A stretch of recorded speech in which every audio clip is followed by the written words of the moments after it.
Oh God. Hey. I don't know if this is a finished. I'm gonna go check on. This is free on this. This is like, oh. Smiley, no offense, your camera sucks. Well, I didn't buy it for the camera. Hello. You figure out the door. Oh, yeah, you're live. When it's always locked, it is always open. Oh. That seems to be working just fine. Ready for you? Put a bunch of folders on my phone. Okay, sounds good. I'll just like, hey Lauren, how's it going? Set it up. Thank you so much. What? The chargers are there. I'm trying to show off radio. I'm trying to like get the right angles. I think this is good angles. Wait, let's make sure we're putting Yes, this is good angle. Hello. I like this angle. This worked last time too, I'm pretty sure. So, do you want to jump Can I use this? No. I'll just stand up. If someone has a question about studs, I'll jump in at the end with the thing. But I did. It's not. I can almost give a talk. There's like a whole thing you can go into. Studs and video games. If anyone has a question about studs, I'll jump in. I'll do something.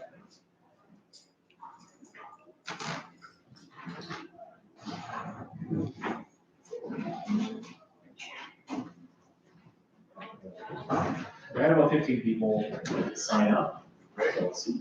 Few people live too, so Yeah, and 2 people live. 15 people to this appointment? Yes. well, the question is how many will show up, I guess the real question. It doesn't matter. Is that how's it going? Seems to have less people doing introductions and stuff too. How do I? We're gonna start tomorrow. I have read. Yes, right. Got the cake speed. Good for you. Cool, yeah. Oh, yeah. Oh, those on stream. Let me know if you can see if the camera quality is okay. It's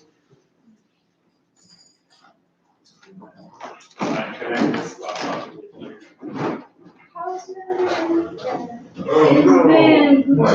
I am. Didn't Done. I don't have it. Do you have it? It should be on the drive, yeah, in the website folder. Marty. Yesterday.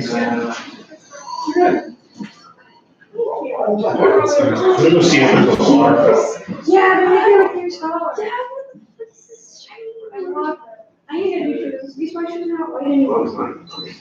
Yeah, why'd you get white shoes? Because I wanted to look cool and then they were very good. Yeah, but then I wore it to the heritage festival. And it was muddy. People, little kids, to give it to kids.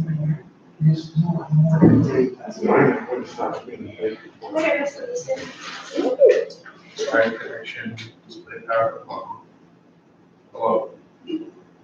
Oh, this works. Yeah. Nice. All right. That's a good angle.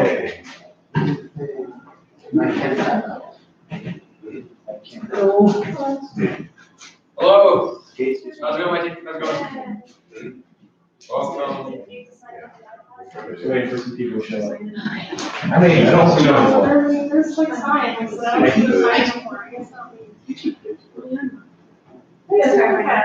Yeah. That's why I watched. Oh, yeah. Oh.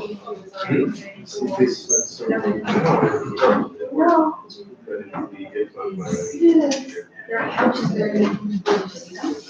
No. They're just sitting.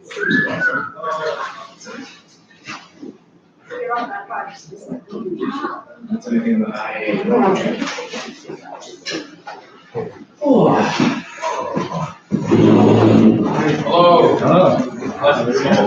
want some coffee? You so much. You said. One piece is sweet or how Those vagina. What?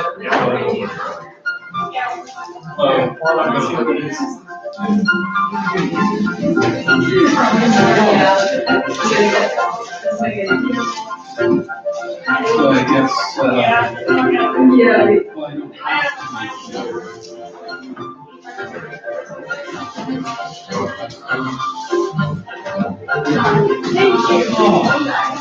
I love this guy so much. Next week. Yeah. Yeah, I know. So like, no, I think. This is a streaming device right now. It's not prepared.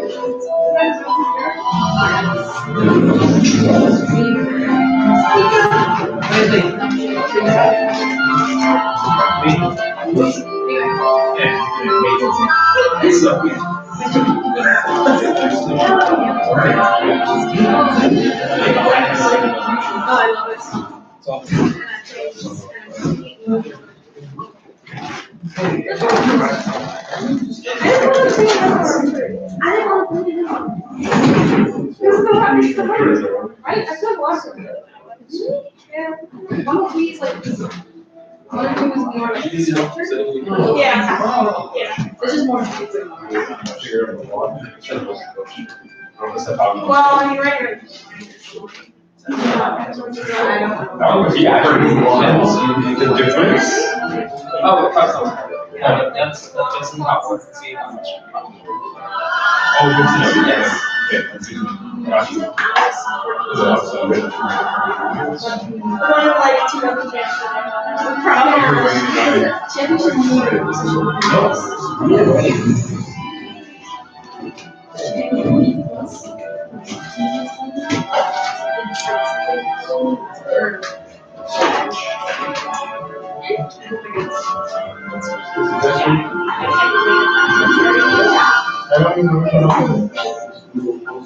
For sure. It could be a similar thing, but I think it was like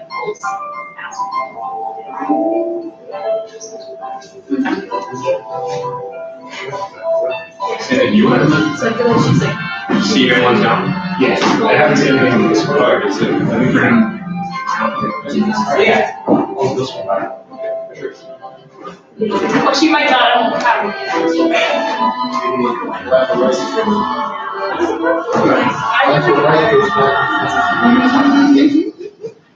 good start. That's fun. It was pretty good. I'll be like, using the platform. You wouldn't teach, you just go to the class and be like, you know, like, cool. No, I feel like I wanna.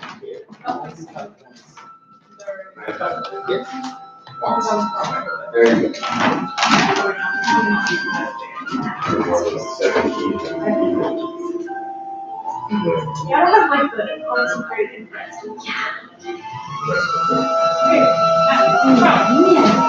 I heard that game is kind of horrific, so I don't know. Have that here. It's not bad. I play a lot. yeah. Can we? Yeah. But my controllers. Yeah. 395? Yeah. 395. I love my 395.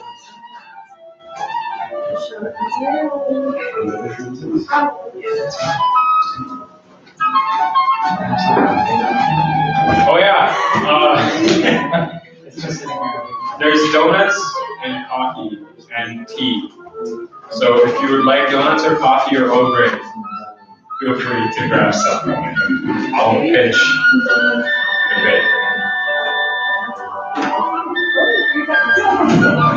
But I think we're enough.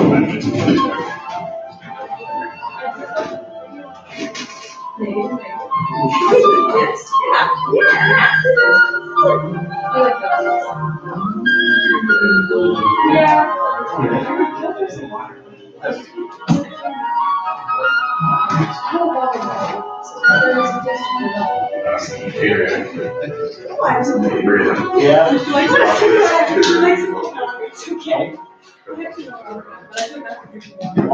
I need the port for the Huh? What? I have to pay? Does someone have to pay? Do you know this water company? The sink, yeah, just down there. Yeah. So if you go in the kitchen, you can have access to the sink and stuff. Wait, come from water. Oh, yes,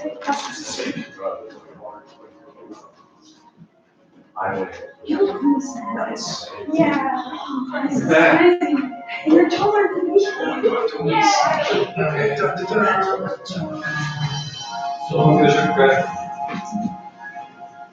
So that's just how to run every day. Yeah,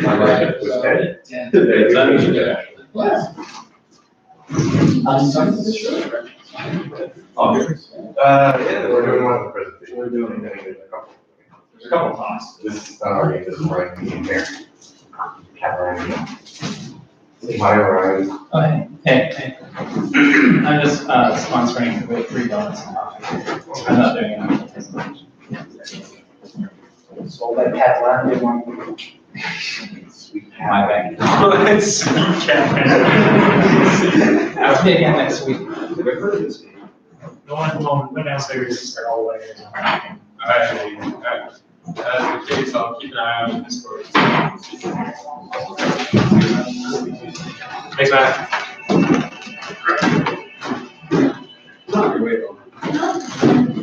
Alright.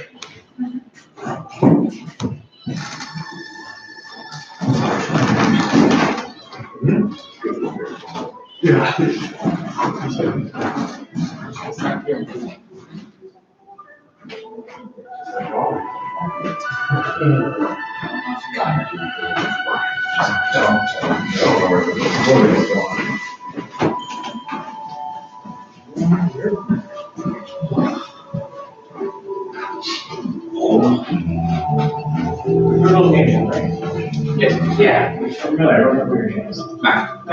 Hey, how are you? It's one of those. At least there's. Yeah, Corey got 2 days, let's see him. Okay, do you want me to wait a little bit longer? This is your thing. No, this is your thing. Gotcha. No. I'll go to the sponsors, you're out of the charge. No. That's non-negotiable. I didn't ask you about that.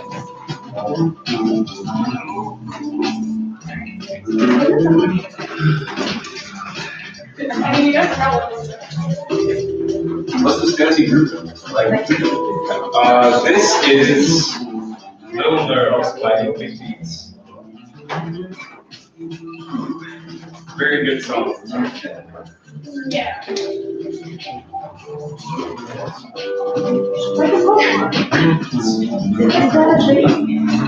know what I love the right song?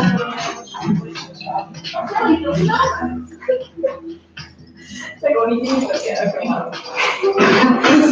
What are you doing? I don't get it.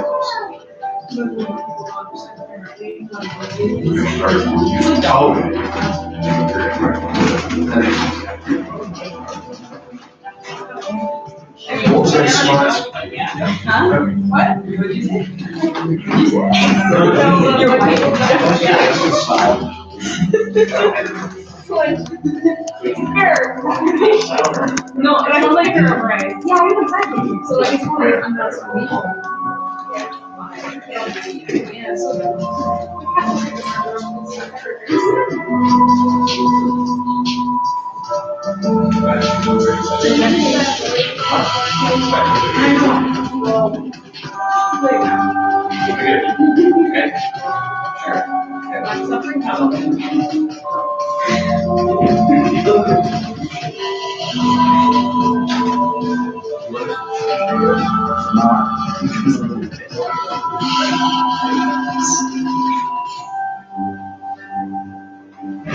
Okay. We'll get started since it's like 6:10. There's not many of us here today, so I'll just I want to do a quick round of introductions. If you're comfortable with that, just so everyone knows who everybody is, talk to each other, have fun. I'm Addy. I'm the president of the game design at the U of A, also a board member of the IA, and I just make games and stuff. So like, come talk to me about games and I'll go on forever. Yeah. Hi, pleasure to meet you all. If I haven't already met you already, which I think I already have, so. There we go. Sure. Hi, I'm Matthew. I'm also a game designer, specialize in level design, and I'm currently working on like a little robot 3D platformer. And if you want to come talk to me about it, I can talk about it. Yeah.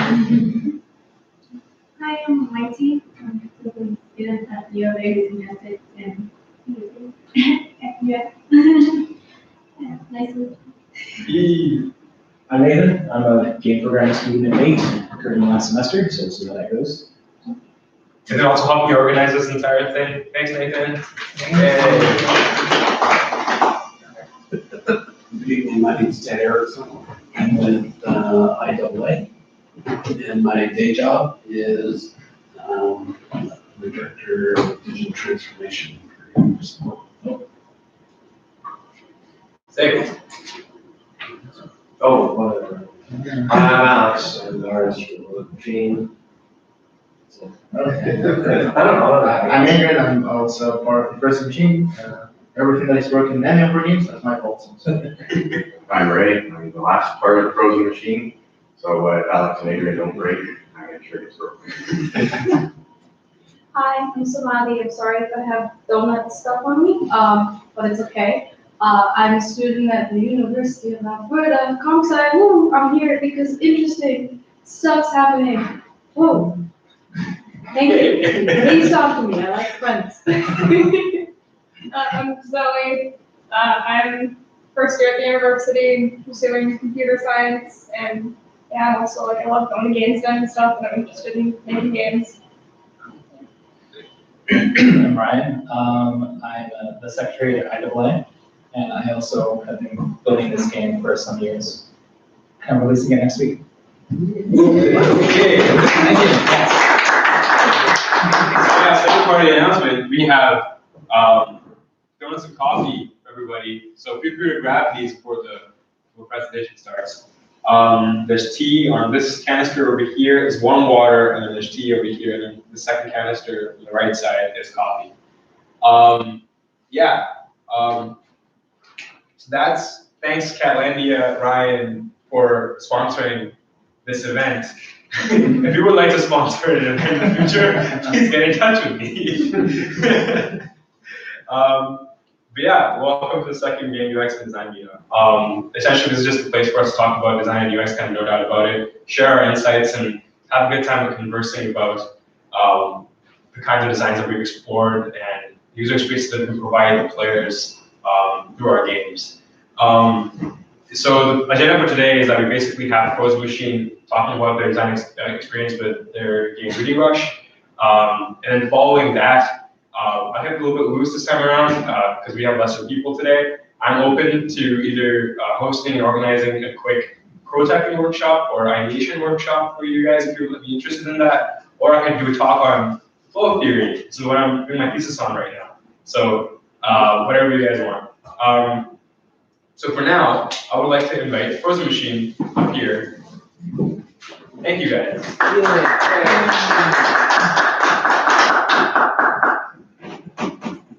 So, Patty. Yeah. Is it possible for them to give us just a little bit of background on what Well, ask you, hopefully you get put some background. Yeah, we get that. Yeah. Yeah, because I'm interested. For sure. There's one. One person interested. Nice. I'll let Ray do Oh, what I was gonna do. Oh, hey, sorry. Hi, I'm Alex. So we're the Frozen Machine. We're just a group of former students building that in the game design program at NATE.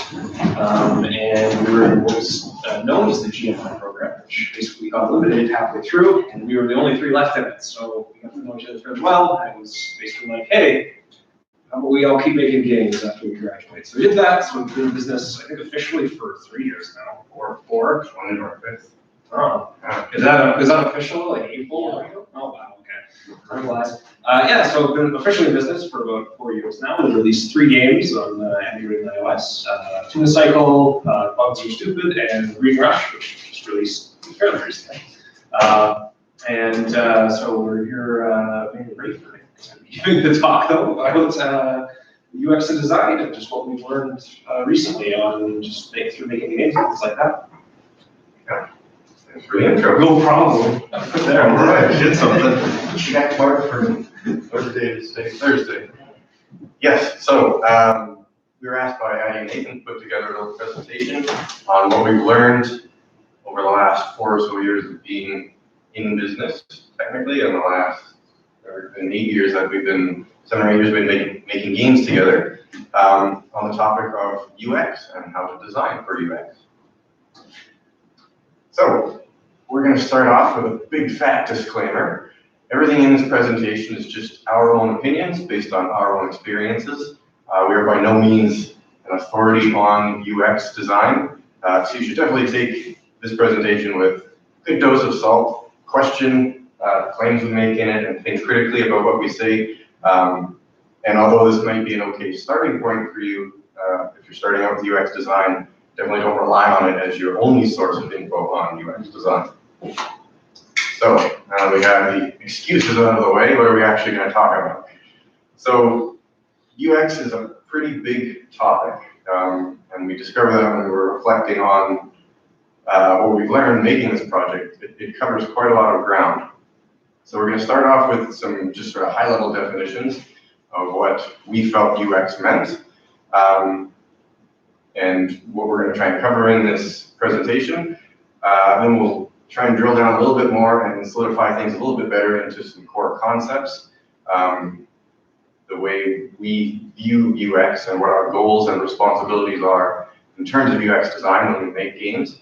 Then we have some specific, or at least more specific techniques than the previous sections that we've just sort of learned and developed over the course of making games ourselves.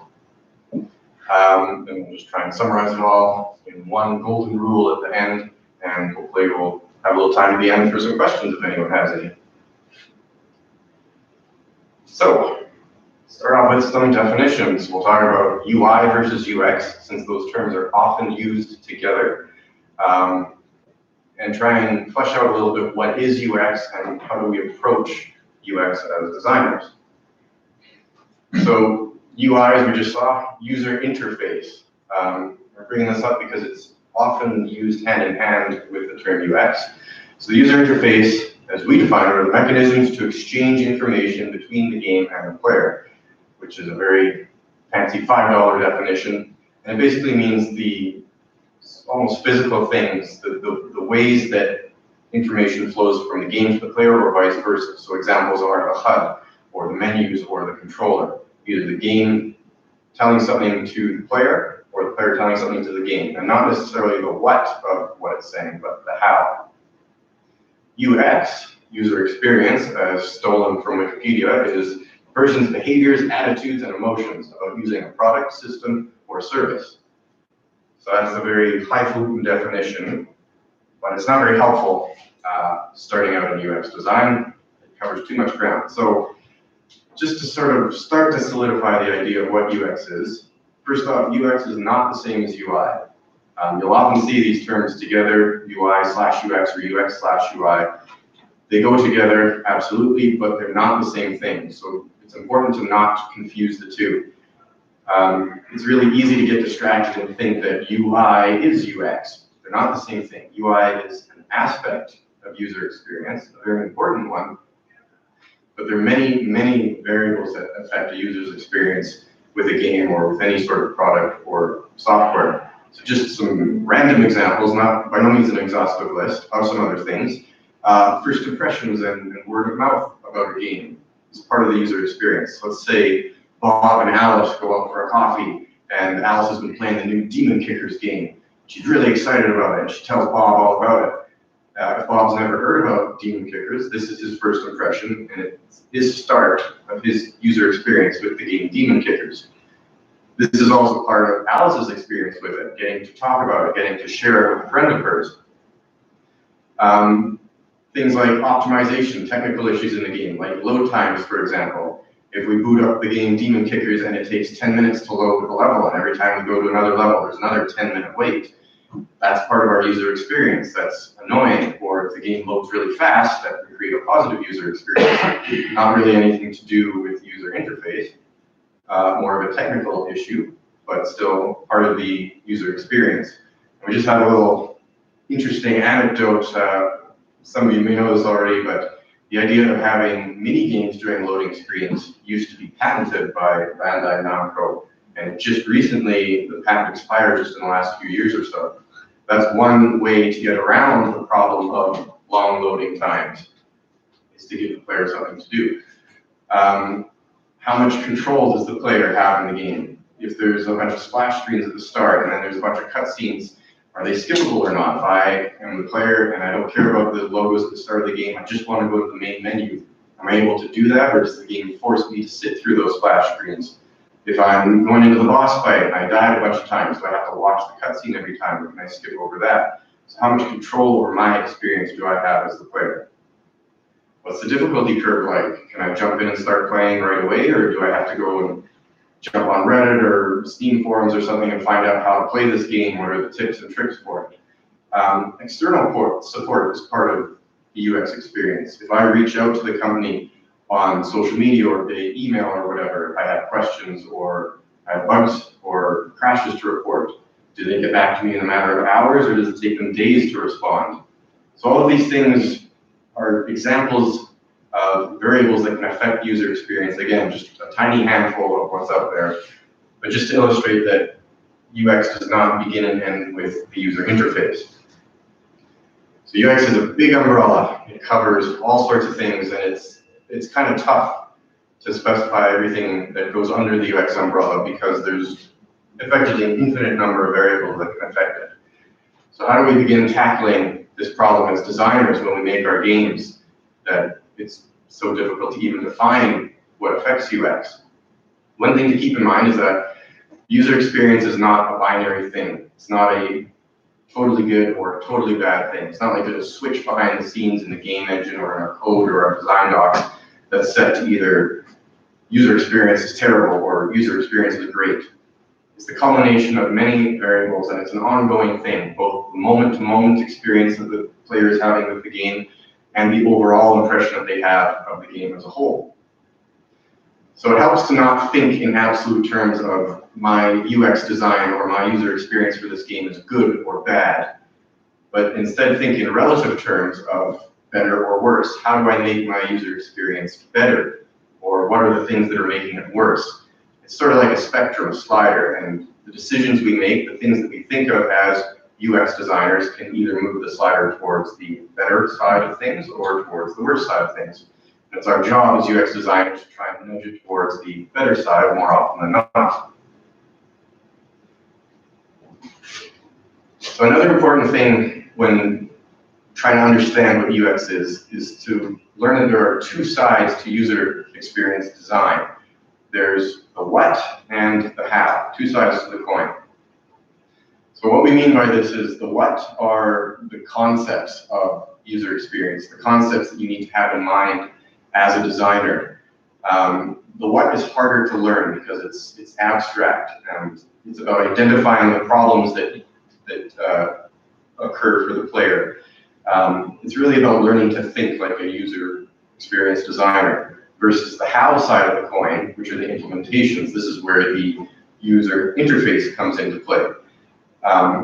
These are the more concrete things, the more specific things that we're doing. I am going to use this specific technique to solve this specific problem. And it's really easy as UX designers to sort of gloss over the what and get right into the how because they are concrete, specific things. We can sort of forget about the what. Just as a quick analogy to illustrate this, when we learn language for the first time, we're not only learning the words and how to speak, but we're learning what those words mean. When a child learns the word hungry, yes, they're learning how to say the word hungry and how to use it in a sentence. That's the how, the implementation. But they're also learning the idea of hunger, what it means to be hungry, what causes hungry, what do they feel when they're hungry. If I were to go to Japan tomorrow, I don't speak any Japanese, but I still know what hungry is, and I would still know that I need to say, I'm hungry, can you tell me where a restaurant is? I don't know how to say that in Japanese, so I have to learn the specific vocabulary and syntax, but I still know the what I want to say. Conversely, if you know how to speak 7 languages, but you have nothing to say in any of them, it doesn't matter how good you are at learning languages, they're useless to you unless you know what you want to say. So this is sort of where we're going to focus the rest of this talk on, is the what side of things, how to learn the what, how to learn to think like a UX designer. And it's both a specific thing when you come across potential problems or design decisions when making games. You want to be able to trigger, oh, how do I look at this through the lens of user experience design? But it's also sort of an ongoing thing. We want to get in the habit of thinking like a UX designer throughout the entire game creation process, from the initial inspiration, from the start of developing the concept, all the way through to after the game has been published. Everything in that can affect the user experience. So we sort of want a background process running in our mind at all times. Some of our energy and efforts should be directed at improving the user experience. So, the second section we had from the introduction, the core concepts. How do we start to solidify some of this big nebulous topic of UX design? How do we try and put some sort of shape to it so we can start tackling the problem? So the core concepts we have here deal with what we think are the goals and responsibilities that we have as UX designers. And there are 3 main pillars, we're calling them. The first is, as UX designers, we have to manage player expectations. The second is we have to respond to the player's intentions. And the third is we have to communicate effectively with the player. So what do we mean by each of those? First, managing player expectations. So this does affect things like, oh, I don't want to overhype my game, and then it comes out and it doesn't meet people's expectations. You know, I set the bar too high. That's definitely part of it. But more so than that, we can think of expectations in other terms. These are things like conventions or patterns or habits that the players learn. And they can be both externally learned or internally learned. In other words, players are coming into our game with existing experiences, with existing knowledge or conventions that they're expecting, versus internal ones, which are ones we create in our game. So just as an example here, let's say our game has a dialogue system, and in the top corner of our dialogues we put an X. What would you expect the X to do? Anyone? Close the minute. What was the dialogue? Thanks, Abby. Who here expects the X to close the dialogue? Pretty much everyone. That's because that's the convention over the last 30 odd years or so of graphical user interfaces. X in a dialogue is meant to close the dialogue. So we have to be aware of that as UX designers and account for that in our game. We can't turn around and say, oh, we need the player to be able to move the dialogue around the screen, so we're going to put an X in the corner as a drag point where you can click and drag, because no one is going to expect that. That is not the convention. It's not the established pattern. That's not consistent with what's already out there in the world, and that's not the habit that people have. Internal expectations, conventions, and so on are also important. These are the ones that we create inside our game that people learn by playing our specific game. If I have an autosave feature in my game, and it's checking in at regular intervals, creating save points for the player, well, that can affect the player's behavior within the game. Maybe they don't use the save anywhere feature as much or at all because they're relying on the autosave to have their back. It might go so far as to even change how they're playing the game. Maybe they start to get a little more aggressive, take bigger risks. As game designers, as UX designers, we would need to recognize that we are creating that expectation for the players and be aware of that throughout the game. If we then turn around and in the first boss fight, we don't put an autosave point beforehand, and the player dies in the boss fight and then goes way back to the last checkpoint much before the boss fight, they might be a little surprised. That's not what they were expecting. What the heck? Where did all my progress go? Why can't I just restart the boss fight? So it's important for us as UX designers to think ahead and be aware of these patterns, aware of these expectations, whether they are externally created that the players bring in with them, or whether we create them through the gameplay experience we're crafting. It doesn't matter where they come from. It's our job to manage and account for them. And I will point out that we're using the word manage, not the word meet. This doesn't mean you always have to do what the player is expecting. It means you have to be aware of what the player is expecting and manage that expectation. So in the autosave example, maybe I intentionally didn't put an autosave point before the boss fight because I want the boss fight to have more at stake. I want the bosses to seem bigger, tougher. I want there to be more at risk, and I want the player to feel more of a sense of achievement when they get through the boss fight finally. So maybe it was an intentional decision to not have an autosave point there. That might be a valid design decision. I still need to be aware that I'm breaking my existing pattern and account for it. So maybe I put the oldie room full of health and ammo packs, or maybe I put an NPC there to alert the player that a boss fight's coming up. Or maybe I have a vending machine or a shop or something that sells upgraded gear much better than what the player's seen before. Or maybe when you're walking down a hallway or a tunnel to the boss fight arena, the camera starts to shake, letting you know, hey, something's coming up here, better be ready. So whether we're meeting the expectations or not, it's important to be aware of them and important to account for them in our designs as we build our games. Second pillar, goal or responsibility that we have as UX designers is to respond to player intentions. A term that you may have heard already with regards to game design is common out there is the term agent. Players are independent agents within our game. They're human beings with thoughts and emotions and desires. So within our game, while they're playing it, they will have their own intentions, goals, objectives, desires. All these terms apply. Those can be conscious decisions that they have. I want to do this. They can be moment-to-moment subconscious things that the player is not really aware of, but they're still doing. I want my player to jump now, sort of thing. So it's important that we think about things that the player might want to do within our game and respect those intentions. And there's three possible responses our gameplay experience, our user experience, can have to a player's intentions. And we realized making this presentation, they can all be described with 8 words, so we're calling them 3 days. So our game could say yes to the player when they want to do something. In other words, we'll be an ally for the player. Yes, you can do this thing you're trying to do, player, and we have given you the tools and mechanisms within the game to do that. We've tried to make it as easy for you as you can to do this. Hey, I'm the player, and I want to go to Mount Volcano and fight the lava elementals. All right, great, player. Here's the fast travel point to Mount Volcano. Off you go. Flip side of that, of course, is the response, no. Our game does not align with the player's intention or goal. It becomes an antagonist to the player as they're trying to execute this intention. We're going to stop you from doing that, player, or at least make it very hard. I want to go to Mount Volcano and fight the lava elementals. Well, you're level 3 and the lava elementals are level 100. It's mathematically impossible for you to kill one. That's maybe not a good idea, player. So you know what? Mount Volcano is not the fast travel option yet at this point in the game. Don't worry about going there just yet. The third possible response is meh, ambivalence. Either we didn't think of this as a possible player attention ahead of time, or it wasn't something that we really wanted to devote time and attention to. I want to go to Mount Volcano. Oh, really? You're at the beginning of the game, that's an end game thing. We didn't think anyone would even know about Mount Volcano. So there's no fast travel option, but I guess you could walk all the way through the world to get there if you want. It's up to you, player.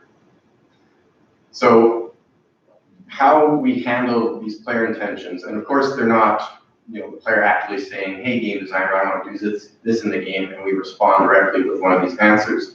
We have to try and think ahead as game designers, as UX designers, and put ourselves in the player's position and try to imagine what options they're going to want, what actions they might take at different points in the game, and either allow them to do that and make it as easy as we can for them to do it, or not allow them, save them from themselves,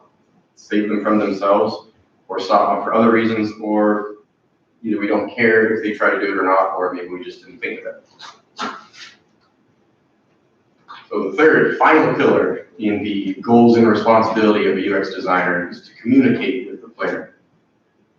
So this is both the ongoing moment-to-moment communication we have. Hey player, your current health is this, and you just took some damage, so it went down to this. And that goes both ways. A game, I want to shoot at that enemy now. So that's heavily on the UI side of things. But there's also the teaching side of things. Because games are so interactive, and they're fairly unique in that in terms of media, there's a lot of investment that a player has to make up front. Even in simple games, there's a lot we have to teach the player for them to be able to function within the game. Just some of the many things are listed here. The premise, the setting, is it, cyberpunk survival game set in a gritty future, or is it a cartoony high fantasy sword and sandals game? Is it a first-person shooter? Is it a puzzle game? Is it a real-time strategy game? Who are the characters? Why do they matter? What are their motivations? What's the overall story? What are the objectives for the player? These are both the overall objective of the game and the moment-to-moment objectives that the player has to do. What are we showing them in the HUD? What are the elements? Why are they there? What do they mean? What are the mechanics and rules of the game? What are you allowed to do as a player? What are you not allowed to do? What decisions do you have to make? What are the controls of the game? So this, again, is not an exhaustive list by any means, but just trying to get you to think of some of the things up front that you need to communicate to the player when they start playing your game. And as game designers, it's really easy for us to fall into the trap of developing tunnel vision, to having the blinders on while we make our game. You make a game that has, space bars jump and you can double tap to double jump. Well, you might not be thinking of that by the time you're releasing the game. Well, I coded that way back in month 1, this is month 12 of the game. I've been double jumping for a whole year. I'm not even thinking about it anymore. I'm just doing it reflexively. Sure, you understand that. You know all these things about your game. But the player coming into it for the first time doesn't know any of this, potentially. Hey, this game is on sale on Steam. That looks cool. Let's try it out. They have no information about your game except what you're presenting to them as part of their user experience. So it's important to teach the player what they need to know to play the game. And it doesn't mean all up front, but we have to think about, again, from the player's perspective, what do we need to know to play the game and effectively communicate that to them. So the next section is the third overall section we have. And these are some of the specific techniques that we've just sort of developed, not even intentionally, just by making games together as a team. Some of the things that we realized we're doing and some of the terms we're using for them. We have a whiteboard back home that has a list of game design rules or guidelines that we've been adding to as we go through our process of learning to make games, and I think there's about 8 or 10 on it now. And making this presentation, we realized a bunch of those also apply to UX design. So we went and plundered that list, and here are the ones that we felt were relevant. So first up is a technique we call, piece of candy. And this line comes from an episode of Family Guy. We had GIFs in this presentation, but they didn't work in the PDF, so I will have to illustrate for you that what's going on in this episode is that Peter, the main character of Family Guy, is trying to capture this other character for whatever reason. I don't even remember why. It's not important. But he goes about that in the classic cartoon fashion of laying out a trail of bait, in this case candy. He lays out a big trail of bait all the way through the city, uptown, downtown, over hill and over dale, and it ultimately leads to the classic cardboard box with a stick and a string that traps his character. The trap is not the important part of this analogy, but rather the trail of candy. The individual pieces. This character comes walking along and he finds the first piece in the trail. And he stops and he says, piece of candy. And he bends down and he picks it up, gobbles it down, rubs his tummy, and away he goes. A few steps later on, he comes to the next piece of candy. Same thing, piece of candy. Stops, picks it up, eats it, enjoys it, has a chance to digest it, and then he moves on to the next piece of candy. In this case, it's jelly beans. So this idea of piece of candy is a term that we've started using amongst ourselves. And it's a way to think about presenting the content and information of your game to the player. So each jelly bean in the trail, each piece of candy is one bite-sized chunk of something that the player has to learn or experience. And there's three things we have to decide when creating these pieces of candy for the player. There's the what is in that piece of candy. There's the how are we going to present it to the player. We've talked about those a little bit already. And there's also the when. At what point in the game is this candy available to the player? So the first piece of candy might be, hey player, hit space to jump. That's one of the core mechanics of the game, so you're going to need to know it. Maybe we decide that we want to put a little bit more in that jelly bean. Hey, hit space to jump, use WASD, WASD to move around, and your mouse to look. So we can think about how much information, how much content to put in each one of those jelly beans. We also need to think about how to present it to the player. Hey, spacebar is jump. Are we just going to pop up a dialogue that tells the player that? Or are we going to try and teach it some more interactive way? Maybe there's a 2D platformer and there's a level where the only obstacle in the level has to be passed with double jump. So that's the only thing the player has to worry about. Use double jump to get past this, otherwise you can't continue the game. And of course the when. At what point in the game do we present these pieces of candy? Hey, you can charge a special rocket attack to blow up the final boss. Well, the player doesn't need to know that in level 1. We're going to teach that to the player a little bit before the boss fight.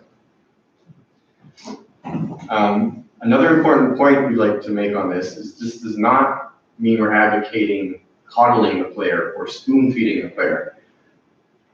How you decide these pieces of candy, these jelly beans, the what, the how, and when, should be appropriate for your game. But really good games do this. A lot of big games do this.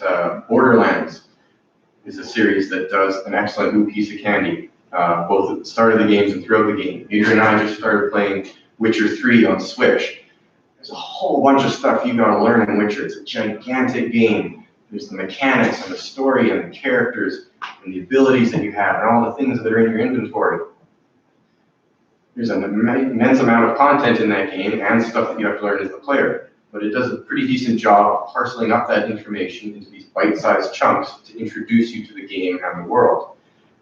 Even games that are notoriously difficult. The first Dark Souls game has a new piece of candy at the start. A game that's known for being challenging, known for punishing the player. The game opens with a cutscene establishing the history of the world, and it sets the tone and the mood for the game. And then you begin the game and you start in a tutorial level that tells you, hey, here's the basic controls. Use this to move around, use this to swing your weapon, use this to block. It introduces the idea of Estus in Dark Souls, which is the Dark Souls version of health packs, and what that's all about, how that works. It tells you how to rest at a bonfire to replenish your hit points and such.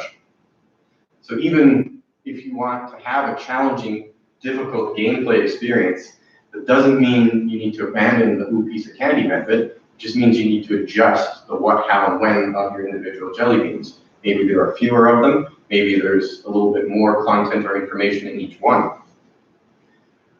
The other benefit of this is it allows the player to learn and digest each piece of information. So, hey, here's the first jelly bean with the basic controls. Don't worry about the HUD elements or the story or characters or anything. Just learn the basic controls. Okay, you've got that down. You ate that jelly bean. Great. Now we can move on and learn the next piece. It's good for that reason. But we have the word content in here because it's also important to spread out the content of your game throughout the whole gameplay experience. If you have everything that the game has to offer in the first half of the game, and then the second half is just repeating it over and over again, well, that's not a great new piece of candy. You want the final hour of the game to have as much stuff to discover and as much excitement as the first hour of the game. So we've had this term for a while internally at the Frozen Machine, and we've found it very useful, and it's getting to the point where it's even creeping into our design documents.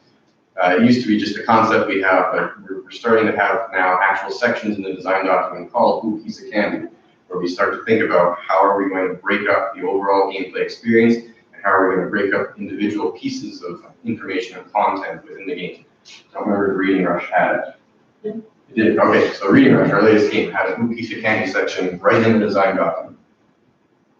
That's a big one, and we found it very useful, and it continues to be useful. The second technique or mindset that we try to have is the idea of flow in games. So again, our fancy definition for this is the seamless, natural transition between states within the game. You can think of this as what happens in between the pieces of candy. How do I get from the one I'm at, to the next one. And we want to transition the player in a way that makes sense, where they don't even necessarily realize we're going between these states. So we have an example here from our latest game, Reading Rush. On the left is a screen at the end of adventure mode. So in adventure mode in Reading Rush, you're playing through 5 different AI opponents. You have to beat each opponent in succession. And then once you beat the 5th and final opponent, you see a screen like this that says, yeah, you won, you beat all the opponents. And then that unlocks the sort of secret boss fight, sort of secret for telling everyone about it. Once you're actively in the boss fight, fighting the boss, old Miss Zorlo here, the screen looks like this on the right. So we needed to transition from what's on the left to what's on the right. And they're obviously very similar, but there's some notable differences. The adventure sign at the top is gone. There's some big chunks missing from the background where it's been damaged. The boss, Ms. Zorlo herself, has appeared in one of the damages. And at the bottom, we have some new HUD elements that have appeared. So when we're building Reading Rush, we had to decide how are we going to get from the screen on the left to the screen on the right. The most obvious, straightforward way is just a straight cut. Frame 1 has the screen on the left, and frame 2 has the screen on the right. That would be neither seamless nor natural. It's kind of abrupt to suddenly have this dialogue go away, to have the adventure sign go away, to have all this damage appear, and there's the boss holding Zorlo out of nowhere. So again, thinking in terms of making the UX experience better, nudging that slider towards the better side of things, we could put a black screen in between. We're going to cut from what's on the left to a totally black screen for a moment, and then we'll cut to what's on the right. So we'll hide the transition behind the black screen. It's a little bit better, still not exactly seamless or natural. We could fade to black and then fade in from black to see the screen. That's getting a little more into the seamless side of things, but it's still not exactly a natural change. We're putting this artificial black covering over the whole game that we can do our magic hand waving behind to change the scene. So we came up with something a little bit different. We made a little cutscene to introduce Zorlo, and within that cutscene, we worked in changing the scene and setting up the HUD and the screen for the boss fight. Just have a little clip to play here. Doesn't do sound through the thing. Well, yes, coming out of the speaker.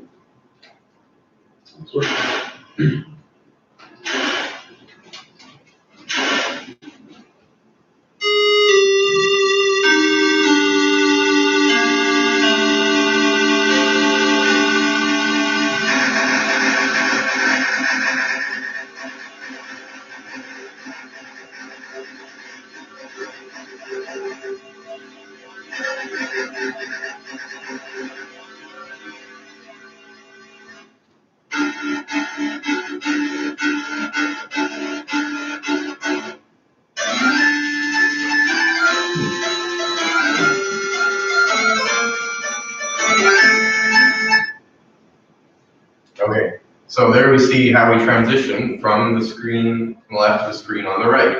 We had Zorlo herself come punching in through the background. And those punches were able to knock the adventure sign away. They were able to create the damage to open the space where she's going to appear and where the Earth appears. We then had Zorlo be revealed. And I guess technically we did fade her in from black bit by bit. But in this case, it was a little bit more natural to have that because she's up in space. So she's fading out of the blackness of space. So instead of an artificial black over top of the whole thing, we have the natural blackness of space within the game world itself that she can fade out of. So this was a little bit better in terms of flow. The user, the player, is watching this cutscene. It sets up Zorlo as the boss fight. It changes the mood from, yes, I won, I beat the AI opponents, to, uh-oh, Zorlo's a big baddie who I've got to fight. It changes most of the UI. We still cheated a little bit. The UI elements at the bottom just appear out of nowhere. The boss fight itself starts a little abruptly, but we tried to set it up with Zorlo pounding her fists. So again, the idea of trying to improve the flow, we did some things that made it better. There would still be room for improvement, but we had to publish. Published is better than perfect, as we've learned the hard way.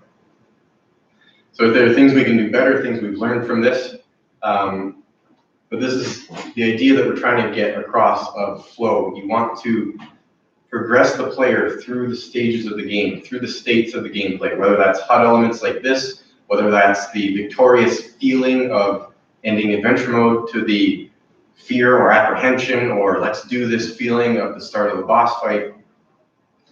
We want to have it naturally progress through our game. And it's easier said than done, but again, just trying to keep this concept in mind as you're building your game, as you're designing it. What happens next and why, and how do we get between these sections? So the third idea that we have is one of friction. And this is a term that comes from the UX design side of things, not necessarily the gameplay side of things.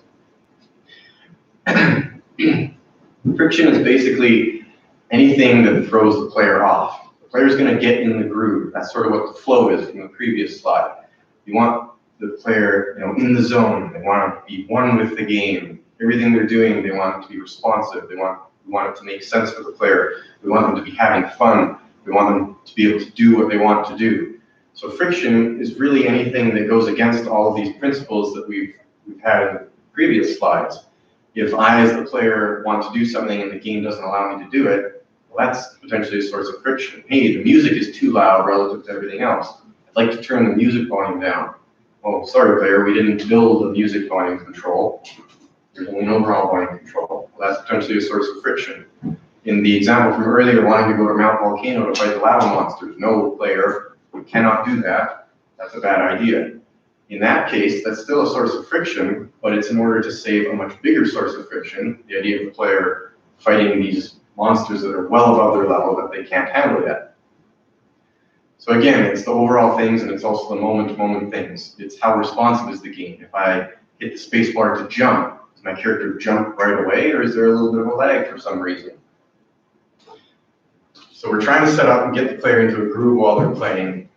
And when we're designing our game, when we're thinking in terms of UX, we want to be on the lookout for these sources of friction, these little snags in the gameplay experience and user experience that can throw the player off. That's jarring or frustrating or annoying. We want to try and sand those down as much as we can. Sorry, wrong one. So just as an example, to go back to flow, so in our boss fight intro, there's some potential sources of friction. This boss fight intro that we played is not skippable in the game. It's a little cutscene that you have to sit through to get to the boss fight. And that wasn't a conscious decision, that was a technical limitation. By the time we got to the boss fight part of the project, we were running out of time, we were running out of money, and the code was in a terrible state. So to add a skip the cutscene feature was not worth it, we deemed. So we knew that could be a potential source of friction. So to try and alleviate that, we made it so you can still pause the game during that cutscene. So you don't have to sit there and have it play. If you want to get up or take a break, you can still pause. And if you lose during the boss fight, we do have an auto-save checkpoint right before it starts, right after the cutscene, so you don't have to sit through it every time. So it's that sort of idea that, hey, we're aware that general rule of thumb in game is you want to be able to skip the cutscenes before the boss fight. We can't do that. It's too difficult for us to do that at this point in the project. It would cost too much time, too much money. That could be annoying for the player, so what can we do that is within our means to alleviate that source of friction? I don't know what's going on under there, but hopefully it's not about to explode. So the fourth technique or thing we try to keep in mind actively in terms of UX design is player control. Players are not just a necessary part of the game, they're an essential part of the game. And we have to respect this as gameplay designers and as UX designers. So in general, whenever the player is not in control, whenever we take control away from the player, that's a potential for a source of friction. And sometimes we have to take control away from the player. In that example, we can't make the cutscene for the boss fight skippable. It's just not going to happen at this point in the project. So it's important to consider, well, if we are going to take control away from the player, how much is going to happen while the player is out of control? What is going to happen? During the boss fight, not a lot or during the boss fight intro, not a lot happens. The player's not missing out on much while they're out of control, and we'll try to keep it as short as we could. But let's say I'm playing a game that has a stun mechanic, and I get hit by a stun attack by an enemy.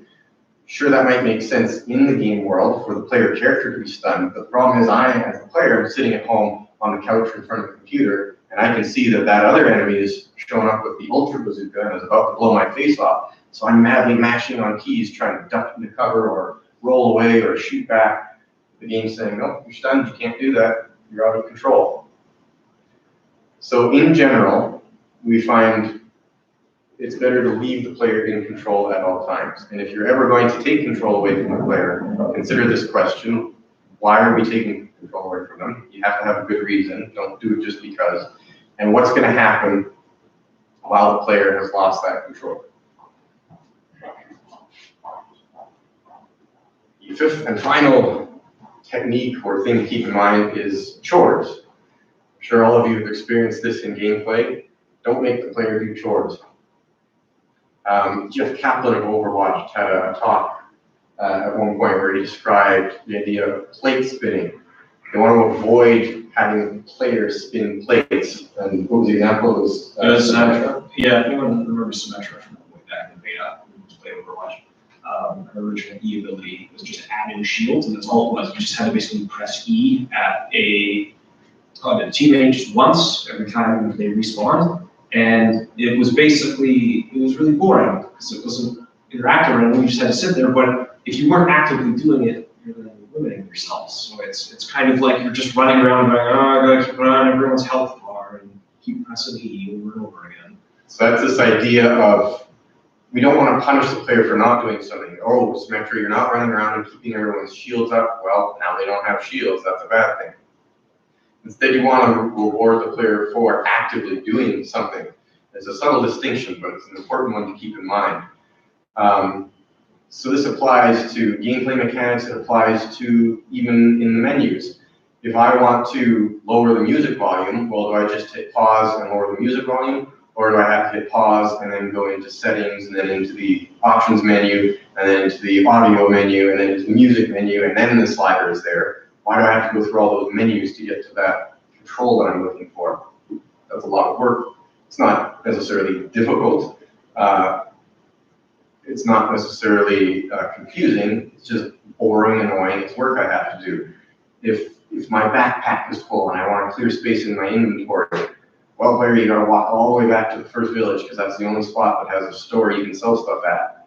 Okay, I can walk back all the way through all the levels of the game, go to the store, sell my stuff, and then walk back to where I was. It's annoying. Why is there not a fast travel option? Or better yet, why isn't there a quick sell menu so I don't have to sit through a loading screen? So try to think about chores in your game that your game might be asking the player to do and ask yourself, should it really be here, or can I simplify this or even remove it in some way for the player? No one likes doing chores in real life. No one wants to do them in their games either. So, that's an awful lot. Just to sort of recap, we talked about sort of the initial definitions of UX, not to confuse it with user interfaces. They're both important, they're very closely related. The UX covers way more ground than just the user interface. There's pretty much an infinite number of variables that can affect the user's experience. Not only that, but the user experience is not a set, defined thing. It's an ongoing, moment-to-moment thing. What is a good user experience for one player might be a bad user experience for another player. To use the Dark Souls example again, fans of Dark Souls love how hard that game is and how much it can punish the player and how little it gives you in terms of information at times. For some people, that's a complete turnoff. They don't want to play Dark Souls because it's too hard, it's too annoying, it's too difficult to learn. Not only that, but it's even a specific person, a specific player. Their user experience can be affected by things like their mood. If I get home at the end of the day in the middle of the week and I've been at my day job all day and then I've been at the frozen machine and then I had to run errands and then cook dinner and then do laundry, and I finally flop down on the couch to play something for a little bit at the end of the day, well, my mood and my energy levels and my patience are going to be pretty low, as opposed to if I roll out of bed on a Sunday morning and I got my PJs and I got my breakfast cereal, I'm going to have a lot more patience. So my mindset at those different times is going to affect what I perceive as good or bad user experiences. So it's hard to nail down exactly what is the user experience and what can affect it. So to try and make some headway on that, we have the three core concepts, the three pillars. Manage the player expectations, not necessarily do what they expect at all times, but at least be aware of what the player expects, what are the conventions or the patterns, whether they're coming from outside your game or whether you create them within your game, account for those in terms of your design. The second pillar was respond to the player's intentions. Player is an individual who's going to want to do things in their game, whether they're aware that they're wanting to do it or not, and does your game allow them to achieve whatever objectives or goals they're having? Did you think of enough things ahead of time? And if you didn't think of enough things, is the rest of your gameplay experience enough to account for that? And the third pillar was communicate with the player. Yes, the moment-to-moment communication that most of the UI takes care of, but also the teaching of the player is a very important thing. And it's easy to forget about as gameplay designers, because we are so familiar with our games, having built them from the ground up over months or even years of work. What is obvious to us and familiar to us about our games, not necessarily that way for the player. So it's important to try and put ourselves in the mindset of the player and make sure that we are teaching the player what they need to know in order to function in our game. Techniques that we talked about was ooh, piece of candy, parcel up the content and information. This leads in from the teaching the player. Parcel up your information into bite-sized chunks and think about what is going to be in each chunk, how you're going to present that chunk to the player, and when in the gameplay experience you're going to show it to the player.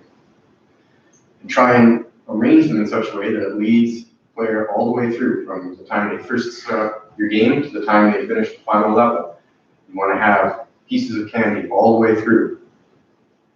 The second technique we talked about was flow, the idea of transitioning between states in a natural way that the player might not even notice. That's sort of built into the gameplay experience itself. In other words, how do we get between the pieces of candy? What's happening in between them?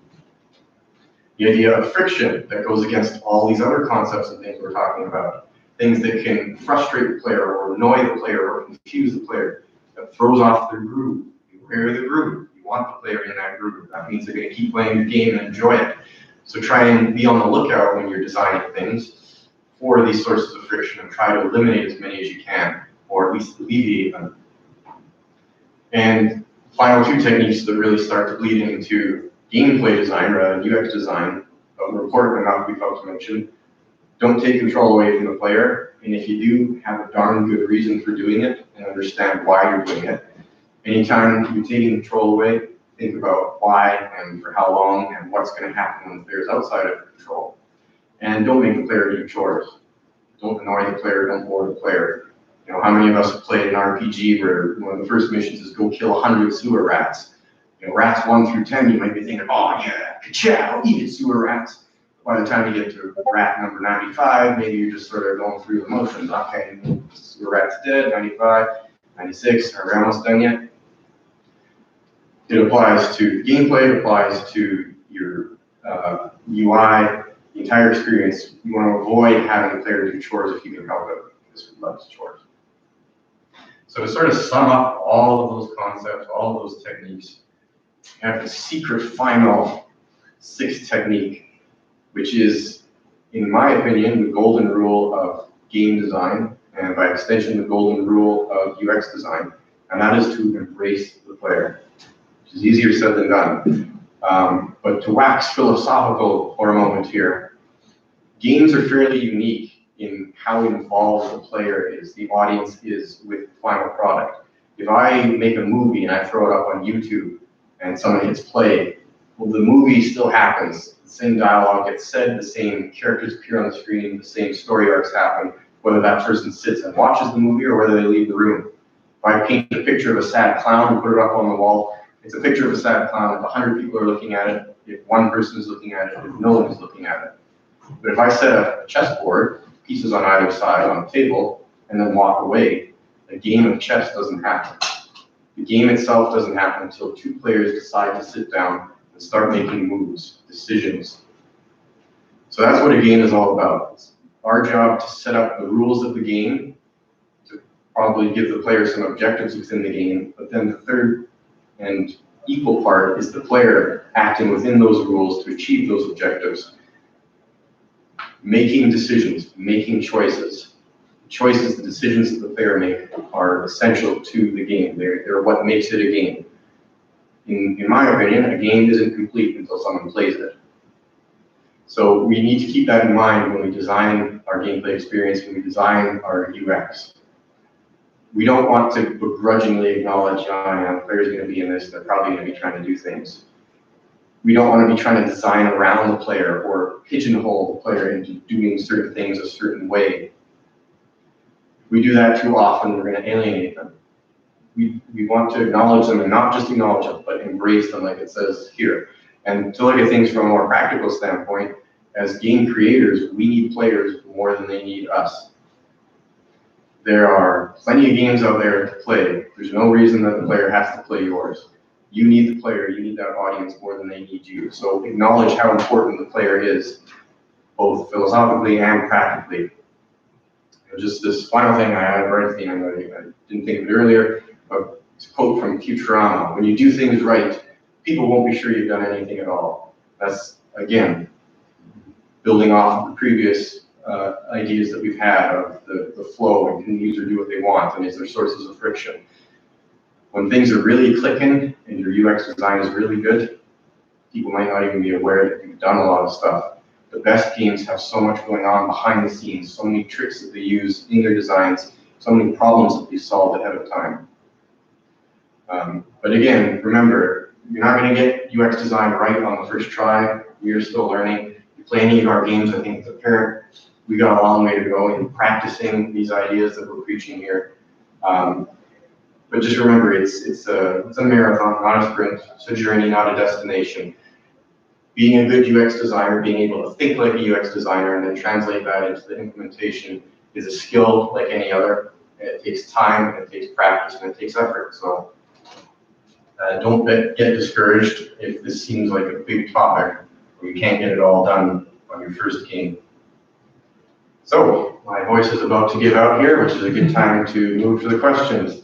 We'll take questions in person if anyone has any. If you want to get in touch with us afterwards, think of something after. On Twitter, we're at Frozen Machine. Other social media, we're at The Frozen Machine. That's bad UX right there. Twitter's fault though. Yeah, I could not fit the. You probably should have just spelled Frozen Machine on the others. But anyway, Twitter is the best way on social media to get a hold of us. If you're on any social media, you'll be getting a hold of Adrian. He does all our social media. Our email is contact@thefrozenmachine.com. And if you email us, you'll probably be reaching me. Although any method will get to any of the three of us, because we do occasionally talk to each other. But other than that, are there any questions, comments, critiques? Did you guys get a lot of like external testers to help you figure some of this stuff out? We got some. We held, I think it was 2 or 3 focus groups for Read and Rush.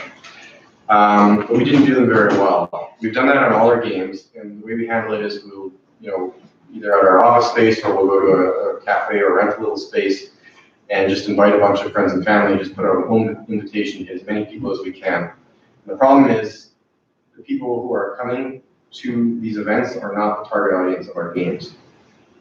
So the feedback we're getting is not the most useful. That's actually going to be my follow-up question. Is how, if you're getting external testers that aren't necessarily aware of the conventions of your genre, how do you tell what feedback to take and what to just let go? So that's a good question, and I don't have a great answer for it. That's part of putting all of this into play and getting in that mindset and seeing things through the perspective of the player. The general rule of thumb is if multiple people are making the same comment, more or less, you probably want to go in that direction. If you're in Russia, you know most of it, and I do whatever the hell I want. If at all possible, try and find testers who are within your target audience. If you have 50 people play your game, but they're not the people who are going to play the game once it comes out. Their feedback might not be great. Hey, this game is too frustrating. Well, that's a rhythm game, and you don't play any rhythm games, so you need to find someone who plays rhythm games. So this is something that we are actively learning with Reading Rush, is that inviting all your friends and family is not the best focus group, because A, they're probably not in your target audience, and B, they're probably going to spare your feelings more often than not. And if you have strangers or people who are more of acquaintances, they might be a little more honest with you. So something we learned at Reboot Red, the convention that happened in Banff just this past fall, is the idea of doing a soft launch, which we'd heard the term before, but we hadn't really learned what it meant, I don't think, at least I hadn't. This is the idea of, particularly with mobile games, but launching your game within a specific region. You can do that both on iOS and Android. So you can say this country or this set of countries get the game, but nowhere else in the world does the game going to come out. And the idea with these soft launches is you use that as sort of like an ongoing beta test. You're releasing the game, it's out in the world for the people to play, but it's a smaller subset of the total market, and it's people who want to play the game as strangers, and so relying on their feedback and the data analytics that you get from all of your dashboards and such helps there. Another way is potentially to seek out online communities of people who play these games. Find a Let's Play player or a Twitch streamer or a subreddit for the style of game you're making, the genre of game, and ask. It doesn't hurt to ask. Of course, these people will say no or ignore you, but maybe you will get some good feedback. But it is really hard to get actual live testers as Indie does, because we don't have the reputation, we don't have the clout, we don't have the resources. So, thank you for the presentation. Our pleasure. That was excellent. And I'm curious about a few things. So, you decided as a company you're going to build a game, and you decided you're going to build a new game. What is the process that you as a group go through to even way before you decide you're going to start coding anything, or you're going to do any design work, or you're going to do any back pieces, whatever? Do you have a process that you go through to sort of say, does this concept have value?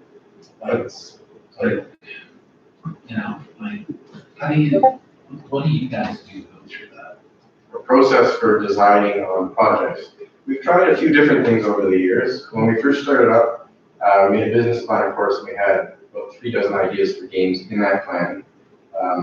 This is only growing, and some of them are simple games like we have made and released. Some of them are of AAA levels. But when we started out, we created a system to evaluate the games.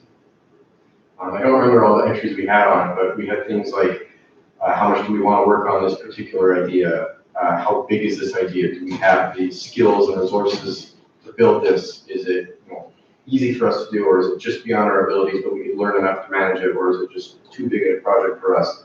How much of a market do we think is there for a game like this? There are a whole bunch of others, and we sat down and each idea that we were evaluating, each of us would rank it on a scale of 1 to 4 in each of these categories. Individually, then we got together and talked through each of our decisions to decide on an overall ranking, and then that was a way to put some concrete numbers. Hey, this game got the highest score, so maybe we should strongly consider doing that one. As we've gone on, we're at the point now where we don't know if we can keep Frozen Machine going forever. We've learned a lot about UX, at least I think we have. We have not learned a lot about how to make money out of it. Though, to be fair, and that's something that we did learn from our the focus groups and whatnot, is that we are very close-minded. When we started the company, we had one goal in mind was let's not be greedy. Let's not try to dime the player at every turn. And sadly, that's just not how mobile games work. People like to pay for things in mobile games. They don't want to pay $1 for your game, but they will spend $1 per hat. That's more interesting to them than just buying that game outright. And we didn't want that. We thought that microtransactions were evil, and we were never going to do that. And that just doesn't work. So with Run Rush, we actually tried, and we did better than the other. Try. Well, we tried, yes, You did, yes. yeah. We tried. That's all on our top. Yeah, but that's actually I got from a few people saying, hey, how come I cannot spend like more? Why are you giving me so many free coins for watching an ad?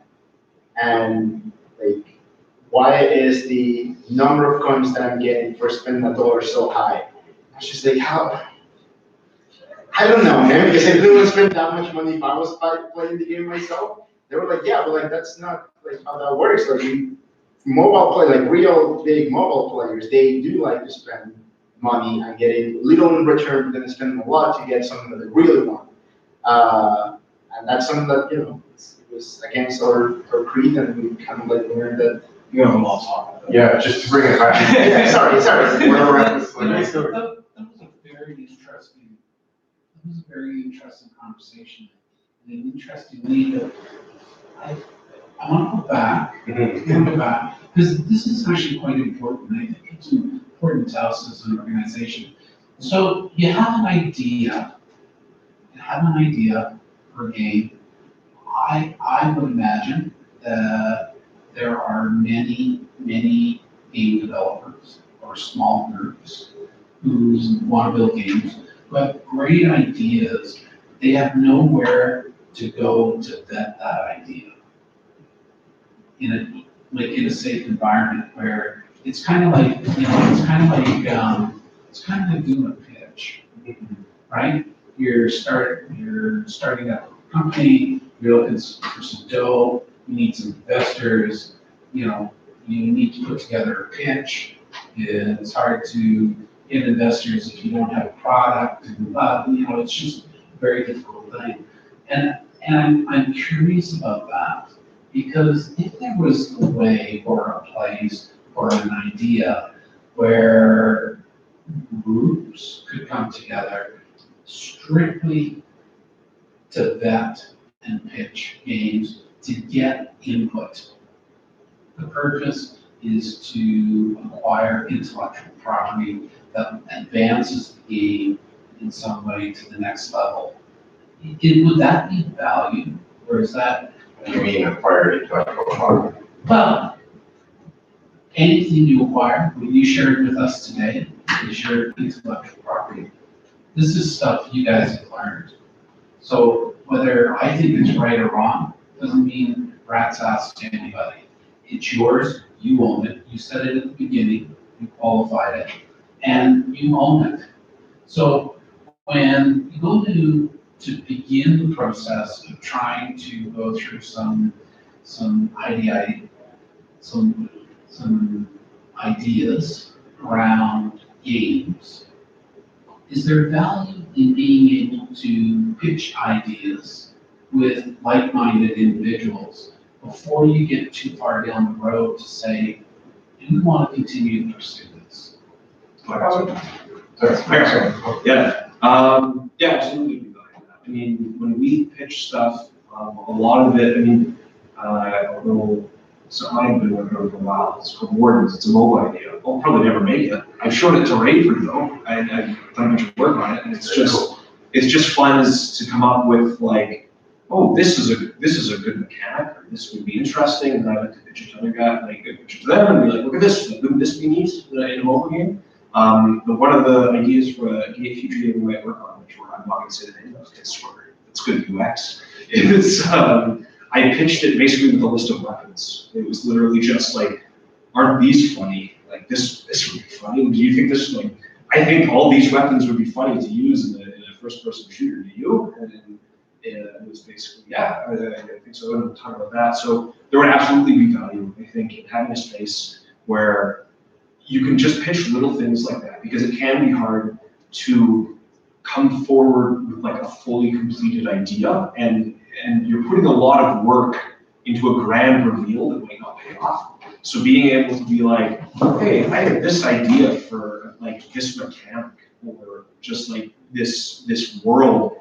Do you think there's something here? Should I maybe continually, or should I pursue this, or is it like am I kind of way off? So yeah, absolutely. I think there'd be value for a space where you could just give ideas without having to, yes, put together a team and put together a big project, only to have it be like, oh, well, this is fun. That happened at Buxer Student. Yeah. We got halfway through Buxer Student, and we're like, boy, this isn't very fun, actually. Can I ask a question? And I want you to participate.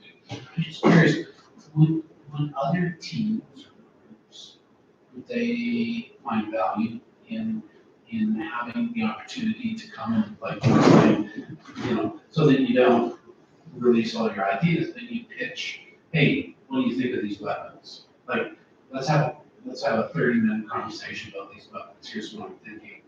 And just have colleagues to provide insight and right? I mean, talk is cheap, but what's important is the interaction, and it's that sharing of ideas and thoughts. That also ties in with what Ryan was saying about finding play testers. Even more valuable than perhaps vetting ideas would be able to get a group of people who know games and make games and play a lot of games and have them as play testers.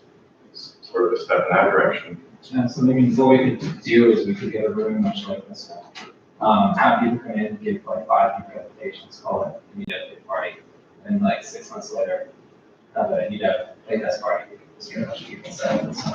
We did something similar, I think, one of our first ideas, or when we first took our ideas. A lot of what UX preaches too, I think, is in the way of understanding prototype methodologies, right? Like if you prototype, paper prototype real quick, and just like we're gonna whiteboard prototype of some sort, and just pitch that to people. It's just a really fast way of getting feedback on a product that doesn't exist without potential cases, and that's a huge part of UX prototyping. Totally agree. Yeah, and so I think that it might be of value is like, I don't know, I'm actually curious in your experience with Reading Brush, like did you guys go through many prototypes in early in the phase? A lot. And which ones failed? How do your prototypes fail? Live issue ones actually. What was your question? Sorry? I didn't hear what your question was. Oh, okay, sorry. The question was like, which early on in Reading Brush, like prototypes that succeeded and failed, like which ones did succeed, which ones did fail, and what did you learn from prototypes? A lot of prototypes we just kept internally amongst ourselves. We built it, we played it, and see what worked and what didn't. One of the first prototypes was before we decided for sure whether or not we were going to move forward with Reading Rush, and that was just a proof of concept test.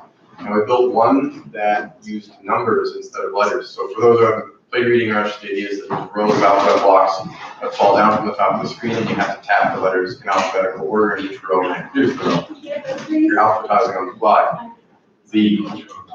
One of the first prototypes we made used numbers instead of letters. Yeah.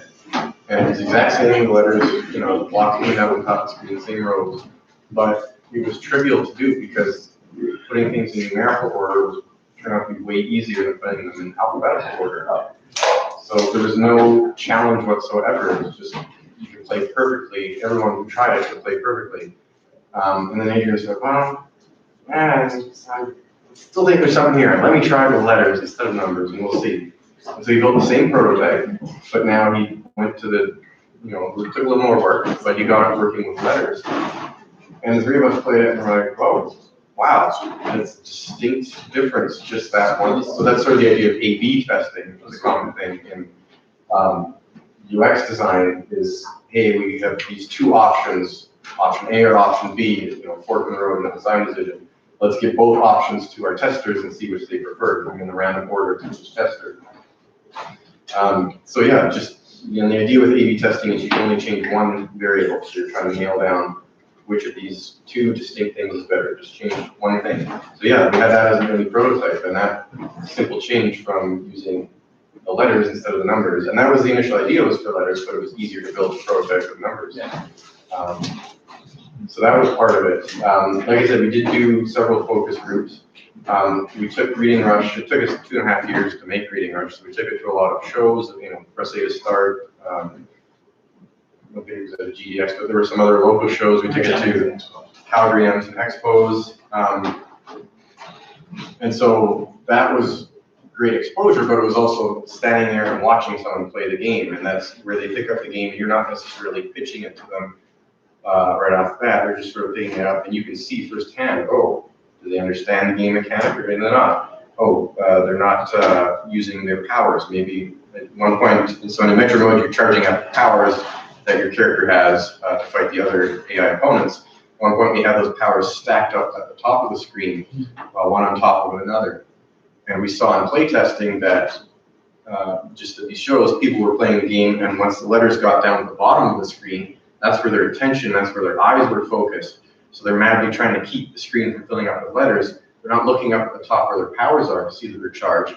They're not thinking about them anymore. They're not using them, but they have to use them in order to progress through adventures. So we said, hey, if people are, their eyes are tending towards the bottom of the screen, let's move the powers to the bottom of the screen. And that helped. So, the idea with any prototype, I think, is to try and test a specific thing or learn a specific thing. That covers your question. Yeah, that was actually really cool. It's a really cool example of like the fact that players' eyes are in a different place. And that's also sort of more on the how side of things. Yeah. And on that side of things, like everything we said in this presentation is just our opinion, but there are quantitatively better options in the field of UX. There are studies done that say people respond better to things done this way rather than this way.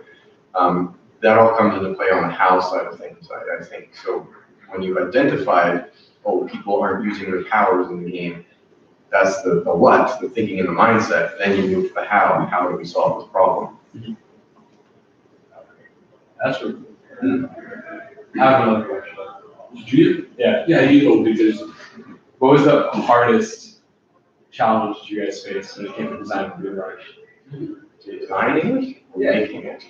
Well, yeah, look, making it is the most just making it, yeah, it's quite different. I'm gonna say designing. What was the hardest design problem that you got? You can know that, that's you, the lead designer. Was working with these two guys for 2 years. Yeah. I like it. You. This segment wasn't actually that hard, like at least I don't think it was. I felt like everything kind of fell into place once we had like the Cool characters. we did, yes, but that was time constraints though, and other things, but yeah, like once we had like a big idea of where everything was going, things kind of started falling into place like Tetris blocks, and I just kept at it, and I made several changes to the design doc, and I presented them both twice a year. And even while making it, we were still obviously making changes. So I don't think designing was as hard as making it. Making it was the painful process. A lot of. With that in mind, we should have put more time into the design. We learned that, and Well, you're right, me, so. But we were time constraints, right? Like I could have spent more time designing that, but it was. something we learned was, yes, you have to design the game, design doc, but something we learned the hard way and finally got pounded into our heads on Reading Rush is you need to design the project after you design the game before you move in. That was something that we learned while making it. Yeah. That we didn't know. When we got to the boss fight, and we were building the boss fight, and like I said, we were running out of time and the code was in a terrible state, well, that's because we hadn't really designed the code. We hadn't said, we worked within Unity, so we hadn't laid out, here's how we're going to structure the game objects, and here are what the prefabs are going to be, and here's what type of classes we need inside the code and what they're going to do. Here are the naming conventions we're going to use for stuff. There are a lot of problems where one of us was working on something, and then we did a push to the repository, and the names we'd used for stuff didn't align with what someone else had done. So that's something we're going to try to do in our next project, is once we have a design doc, which is sort of the high level of what, bring it back here, make a blueprint for, okay, how do we make this happen? What are we going to do in concrete terms? So we've always done schedules and to-do lists, we've always done budgets, but it's more like the specifics of working in the game engine. How are we going to achieve this in the game engine? And trying to think in terms of modularizing what we build and making it reusable. So that's a challenge we have with design. The biggest design challenge I find is anything making it fun. You never know what's going to be fun until you put it out into the world. And stuff that you think is fun might not be fun for someone else. Fun is, way harder to find in what UX is. There's no definition for these things are fun and these things aren't. So it's the ultimate difficulty in game design. And I think this is cool, but is it going to translate? Is it going to work? So first on this side. Yeah, on the topic of fun, like, do you have any leads on what you think makes something fun? And like specifically when you were talking about chores, what like elevates something from a chore to like a fun task? Yeah, well, like I said, we sort of have a list of game design guidelines. Some of these that we present were on it. Our approach, and I don't know if it's the right one or not yet. I mean, we haven't succeeded as we don't do this for a living yet, but our approach so far is to be to build what we want. So rather than saying we're going to build and target to this demographic or this target audience, Reading Rush was built for Adrian. I like puzzle games, I like mobile games, and I made a game that combined both. The one person we had to make happy with Reading Rush was Adrian, and our thought with that, and again, we're still evaluating if it's the right thought or not, is that if we're building it for one person, you can make it really great for that person, and hopefully that translates to other people. If you try and please everyone, you can't please everyone. You're never going to make something that works.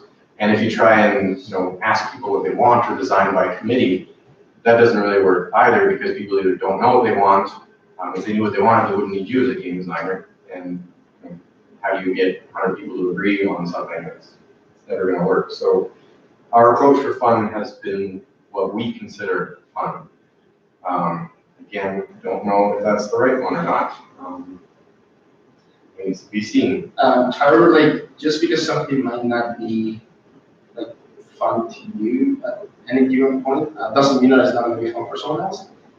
We all three can agree that Boxer Steve is one of our games. Weekly games. Yes, thank you.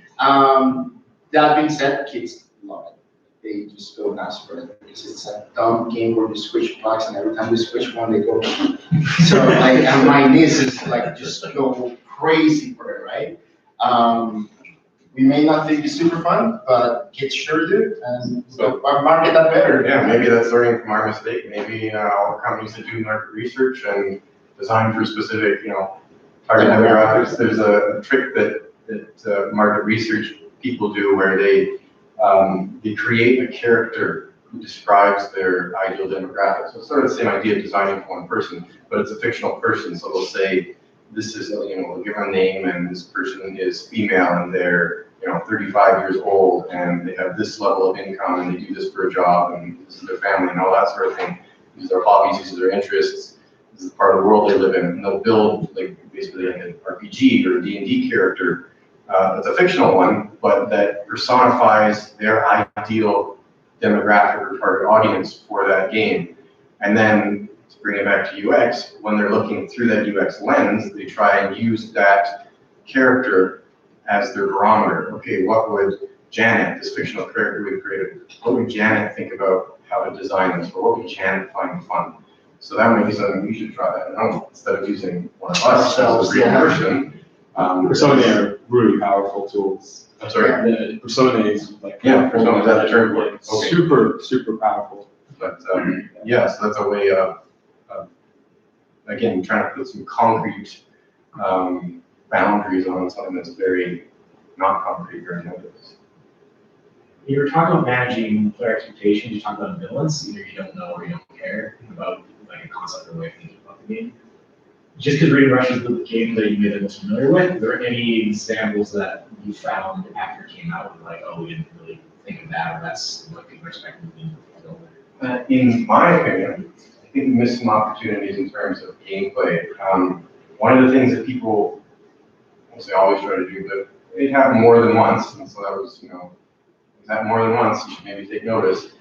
People sometimes would try to make words out of the letters, so they'd see this big grid of letters, and they heard the name Reading Rush, and they think, oh, I have to spell stuff. So they were trying, almost like a word search, trying to pick out letters. That might not be a bad game mechanic. We had some other potentials for, how can we add to this core gameplay loop that we didn't pursue. Word filter. That's a good one.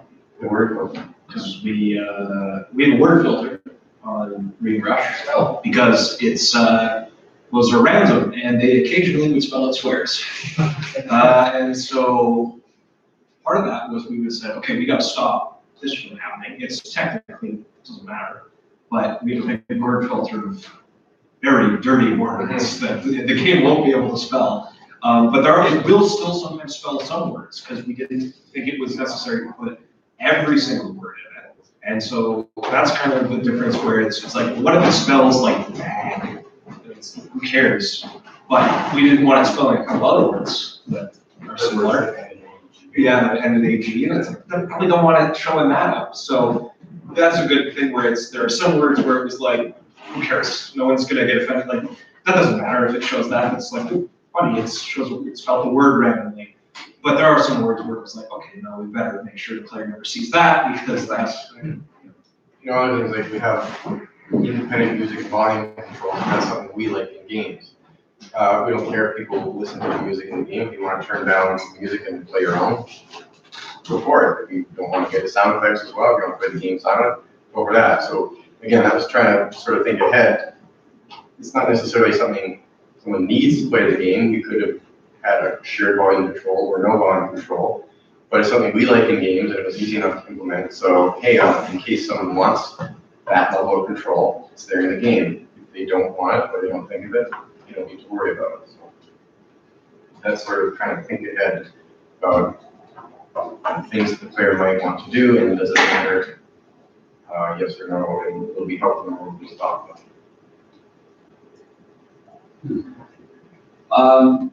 When you guys were designing the game, were there any of your kind of decisions based on UX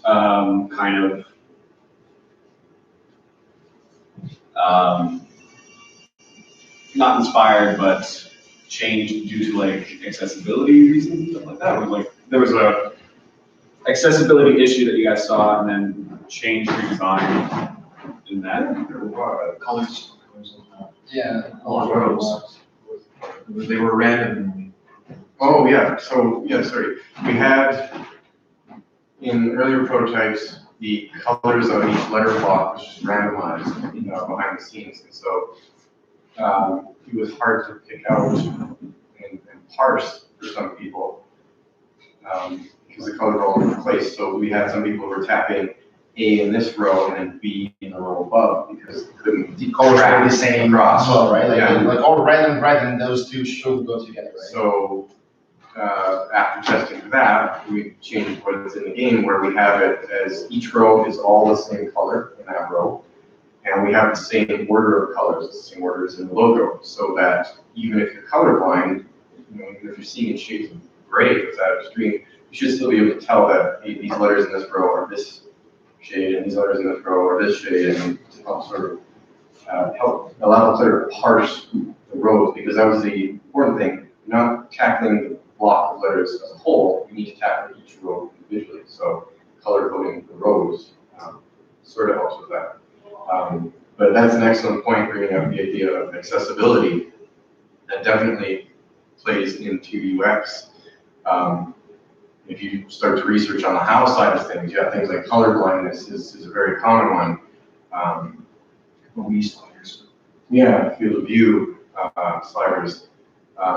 You learn like tricks to get around it. Hey, I'm going to have a green icon for status okay, I'm going to have a red one for status bad. Well, that's no good for people who are colorblind. That's no good for people who are from cultures where those colors don't have those meanings. So you make a green check mark for status good and a red X for status bad, and now you've got both the color and the shape communicating things. Maybe you also put a little sound effect in when the status changes, fade. Makes a little chime for you went to the good status, or ooga noise when you go to bad status. You're helping people who might be visually impaired, who, yeah, maybe they can see and look at that part of the screen specifically, but maybe their peripheral vision is not as good, or they have to focus their attention at this part of the screen on the alert. So they get a little audio cue that, hey, something has changed, or you need to check this out. So yeah, that's also definitely a part of UX is design for accessibility. It's tough to do, and that's another layer on top of all of this. That localization can kind of come into there as well. Okay, reading Russian and English. You don't know the English alphabet, or you don't speak English, you're out of luck. It's the only language we have available. And It's actually really interesting. I have a question about that. Do you think that if you had localization of the game, you would sell to more people? possibly. The reasons for us not selling the game, not making money, localization is probably a little further down. It is on the list, but there's bigger things to act on. But that is absolutely part of it. Apple, what was it, Apple Games just came out? Apple Arcade? Apple Arcade, sorry, thanks. And I believe the requirement for Apple Arcade to release a game on there was you had to localize to, they had a set list. Like at least 5 different. It was, I don't know if it Yeah. was, but it was definitely more than just English. Yeah. And that was the requirement to even get your game on Apple Arcade. You have to localize to these languages that you would be considered. But that plays into UX, and then you get into things like, well, some languages, especially the ones we're familiar with in the Western world, read left to right. Some languages read right to left. So how do you account for that in UX and your localizations? So that's what we were talking about earlier, that infinite variables affect user experience. You can't account for all of them. That being said though, because most languages based on Latin use a lot of the same alphabet, we actually, the bad word filter, actually hit bad words in Spanish, French, and I think something else. Not just Spanish, French, English. Yeah.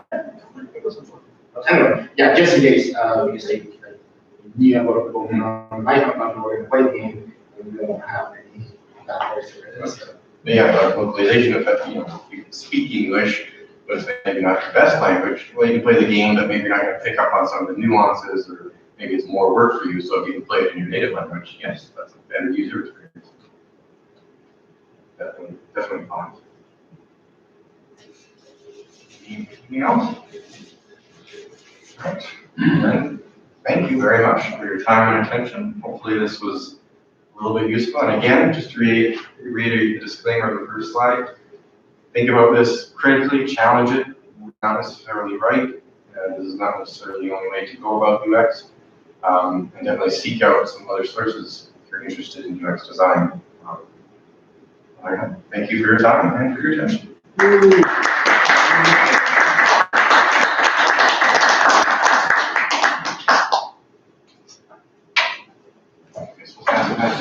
Yeah. Actually, good time. We'll wrap up after a couple of minutes. A couple of announcements to make, so they're really exciting. Oh. Take more donuts with you, take them home. Take all the donuts.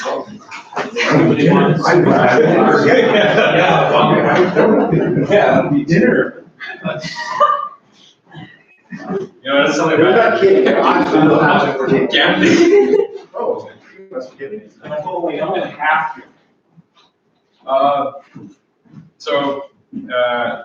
Thank you, Frozen Machine, for that awesome presentation. That was really insightful. I felt like I learned a lot. And I'll be sure, especially, I think I'm going to borrow and steal the piece of jelly. I was able to steal that. I think that's a great way to put chunking into a nice little game design perspective. Chunking is the official psychological terminology for that. Yeah, so it's much cooler than using chunking. So a couple of things. I have a questionnaire here for you guys to fill out if you guys are interested in helping improve events of this sort in the future. here's a QR code for it if you guys want to fill that up. I'll leave it on the screen for a little bit afterwards. But I have another announcement to make. Hi, we're trying to bring back GDX.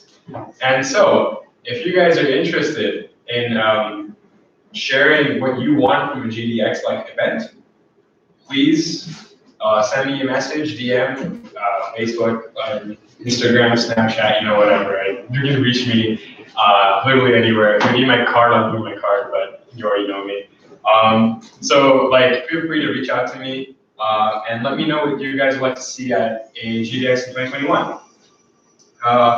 Also looking forward to doing a smaller scale event sometime later this year. So stay in touch for more news about that. If you guys haven't heard of GDX before, it's a game discovery exhibition. We're going to have game developers bring their products and projects to a main floor panel and stage where people can pop by and discover games. And it's a great place to show off games that you're interested in, marketing, selling, protesting for ideas, and everything else.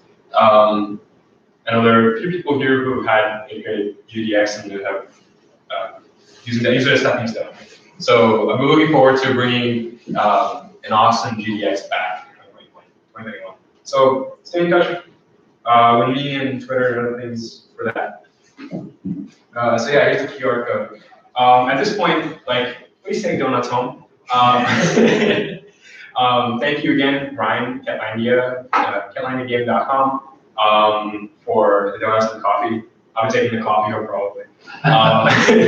So take whatever coffee you want and give the rest to me. I could really use it. And then other than that, yeah, thank you all for coming. Hope you had a great time. This it's already been an hour and a half plus. So I'm just gonna let you guys talk to each other for a little bit, network, talk about games, have fun. Are you gonna help this on Discord as well? Yeah, I'll post it on the Discord. Eventbrite page. There's one to the Eventbrite page as well, but I'll put it on Discord as well, yeah. And y'all can fill out the form and stuff. Can I do a quick picture? Yeah, it's great. I like getting feedback and stuff. Feedback is if you actually do anything, is that you need to constantly getting feedback for stuff to improve it. So, consider helping me out with this. I'll post some. There we go. Okay, done. If any of you guys are not an Interact Arts member, you can become one on our website, and then you'll get copies of all these events when we come. Yeah. So we should do that. It's free. That's why I'm not doing my calendar. Trying to figure that out. But yeah, that's why I thank you for coming. Have fun, network each other, talk to each other, and we'll see you next week. Yay! Now I'm gonna go eat donuts.